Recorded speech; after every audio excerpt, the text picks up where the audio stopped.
Let's get one thing straight. People don't accidentally disrespect you. It's not a misunderstanding. It's not a joke. It's not just how they are. Disrespect is a message. It says, I don't see your worth. And if you don't respond, you're agreeing with them. The first time someone disrespects you, it's a test. Not of them, but of you. They're watching to see what you'll do, how you'll react. Will you shrink? Will you laugh it off? Will you excuse it and say they didn't mean it? Because the second you justify their disrespect, they know they have power over you. And people will never treat you better than the level of disrespect you tolerate. Disrespect isn't always loud. Sometimes it whispers. Sometimes it shows up in jokes that cut too deep. Sarcasm with an edge, just kidding comments that feel like daggers. Sometimes it's silence when you need support. Indifference when you expect loyalty. Ignoring your wins. Downplaying your struggles. That's disrespect wearing a mask, but it's still a punch to the gut. And if you swallow it once, they'll serve it to you again. Stronger. Colder. Crueler. When someone crosses a line and you let it slide, you didn't keep the peace, you started a war inside yourself.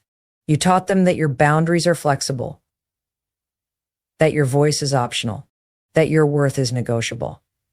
And let me tell you this, it's not. Your worth is non-refundable. But you treat it like a clearance sale every time you stay quiet to protect someone who doesn't care about protecting you. People don't keep disrespecting you because they don't know better. They keep doing it because they know you won't stop them. You trained them. Every time you stayed. Every time you said it's fine. Every time you answered the phone after they ghosted you. Every time you let them back in without consequence. You handed them a roadmap, and now they're driving over your self-worth like it's a speed bump. We live in a world where silence is misread as weakness, where politeness is mistaken for permission, where the person who says nothing is expected to endure everything. But silence is not strength when it protects the wrong people. Silence becomes a cage. It locks your voice behind bars and hands the key to those who least deserve it. You cannot change people. You cannot make someone respect you by being more understanding, more patient, more forgiving. You cannot earn respect from someone who is committed to misunderstanding you. You cannot win over people who need you to be small so they can feel big. The second time they disrespect you, that's not them making a mistake. That's them recognizing you won't stop them.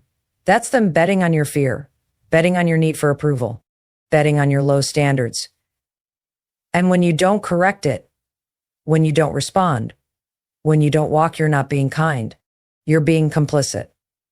There is no growth in letting people stomp all over your value while you call it love or loyalty or not wanting to cause drama. Real loyalty has limits. Real love has boundaries. Real strength is saying you don't get to treat me like that, not once, not ever again. People fear confrontation because they think it leads to conflict. But the truth is, avoiding confrontation creates the conflict. The war you avoid outside becomes the one you fight inside. You become bitter. You become resentful. You lose sleep over words you should have said and actions you should have taken. You walk around with your self-esteem bleeding out because you were too afraid to speak up when it mattered. It's not your job to fix people who hurt you. It's not your duty to guide someone back to respect. If someone sees your value and still chooses to violate it, they're not confused, they're comfortable.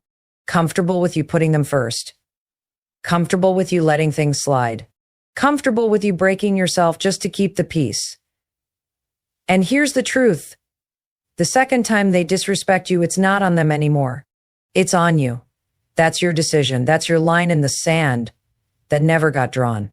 That's your silence that gave them permission. That's your fear talking louder than your self-respect. And the longer you stay in that space, the harder it gets to climb out of it. Because the more you accept, the more you lose yourself. You teach people how to treat you every single day, not with your words, but with your standards. Your reactions, your exits, your no, your silence can either be self-control or self-betrayal, and the difference is who you're protecting with it. Disrespect doesn't just show up in relationships, it happens at work, with family, in friendships. Every time someone interrupts you, dismisses your ideas, laughs when you're vulnerable, uses your time without gratitude, that's a moment of truth. That's a choice. And the more you normalize it, the more it becomes your life. There's a moment in everyone's life when they realize that the way they've been treated has nothing to do with being unlucky and everything to do with what they've allowed. That moment stings. It humbles you. But it also wakes you up. Because when you see it clearly, you stop making excuses for people who show you exactly who they are. The question isn't, why do they treat me like this? The question is, why do I let them? And the moment you answer that truthfully, your life begins to change. Because once you recognize your silence is feeding their behavior, you take the power back. You stop being the victim of their choices and become the guardian of your boundaries. It's not about revenge. It's not about ego. It's about clarity. You either demand respect or you drown without it. People don't change when you beg them to. They change when they realize you're not afraid to lose them. The people who love you will adjust. The ones who don't will accuse you of being difficult, dramatic, or cold. That's fine. Let them talk. Let them leave. Let them call you everything except what you are done. You don't need to announce your worth. You just need to stop negotiating it.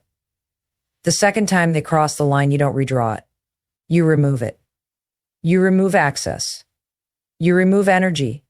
You remove the version of yourself that thought tolerating that level of treatment was normal. Respect isn't asked for. It's expected. And once someone shows you who they are, believe it the first time, because the second time, that's not about them anymore. That's you deciding how the story ends.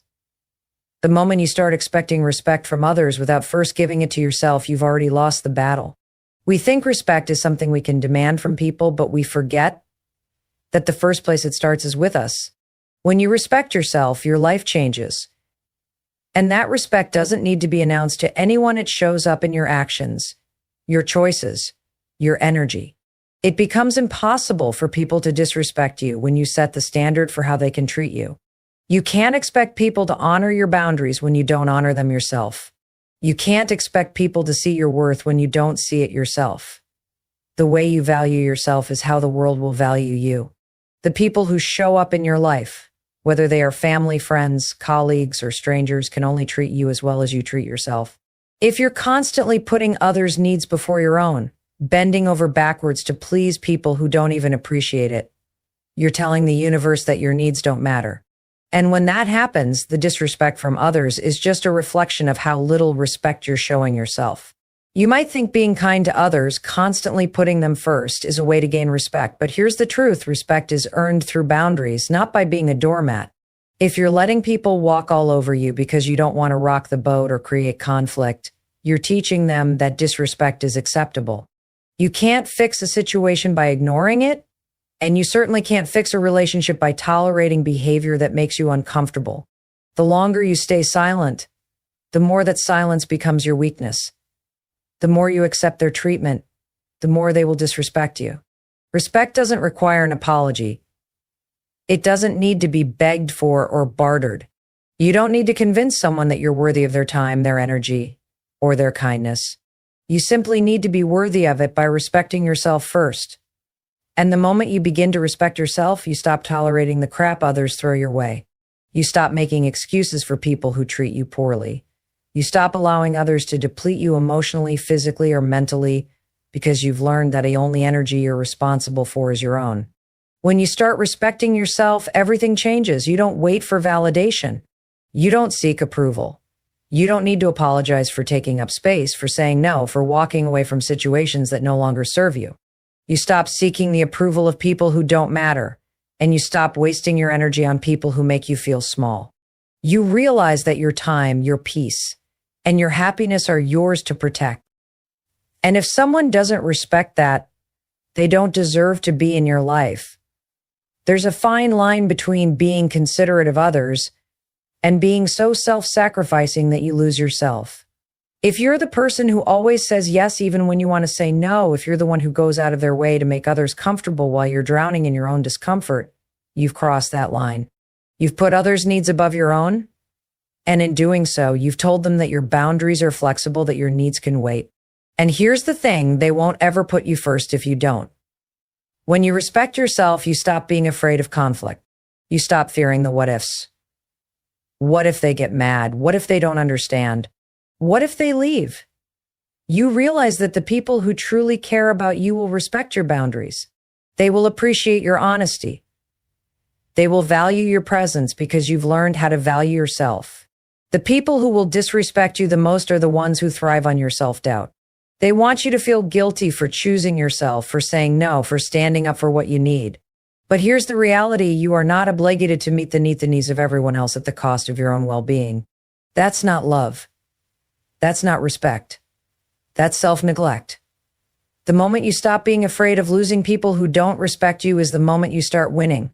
When you respect yourself, you no longer beg for someone's time or attention. You no longer allow people to use you as their emotional punching bag, their backup plan, or their safety net when they need someone to lean on. You stop making excuses for why you tolerate their disrespect, and you start choosing who gets access to your energy, your heart. The truth is, there will always be people who will try to take from you without giving anything in return. The real question is, will you allow them to? Will you let them strip away your peace, your sense of self, your joy, just because you're afraid of being alone or rejected? Will you continue to chase the approval of people who don't respect you? You can't respect someone else if you don't first respect yourself. And that respect shows up in everything you do. It shows up in how you talk to yourself, in how you protect your boundaries, in how you treat your body, your mind, and your soul. It shows up in the decisions you make and the people you choose to surround yourself with, in the relationships you build. When you respect yourself, you no longer need anyone's validation. You no longer feel the need to justify your choices or explain your worth. You simply know your value and you carry it with confidence. But the second you stop respecting yourself, you open the door for others to walk all over you. You give them permission to treat you however they want because you've told them that you don't matter. You've told them that your time, your feelings, your boundaries aren't important. You've trained them to see you as someone they can take from without ever giving anything back. And once you've done that, it becomes harder and harder to walk away, to set boundaries, to say no. Because deep down, you believe that you're not worthy of anything better. You believe that you don't deserve respect. But that's a lie. And the moment you realize it is the moment everything changes. You don't need anyone else to respect you before you respect yourself. When you respect yourself, the people around you have no choice but to follow your lead. When you show up with self-respect, others will be forced to either meet your standards or fall away. And the ones who fall away, they were never meant to be in your life anyway. Self-respect isn't arrogance. It isn't pride. It's the quiet understanding that you are worthy of peace, of love, of kindness, and of joy. It's the inner knowing that your happiness doesn't depend on anyone else's approval, and that you are worthy of being treated with dignity. It's the realization that you don't need to apologize for taking care of yourself. It's the moment you stop asking for permission to be yourself and just start living as the person you were always meant to be. When you respect yourself, the world begins to reflect that back to you. People either rise to meet your standards or they fall away. And when they fall away, you'll realize that you're better off without them.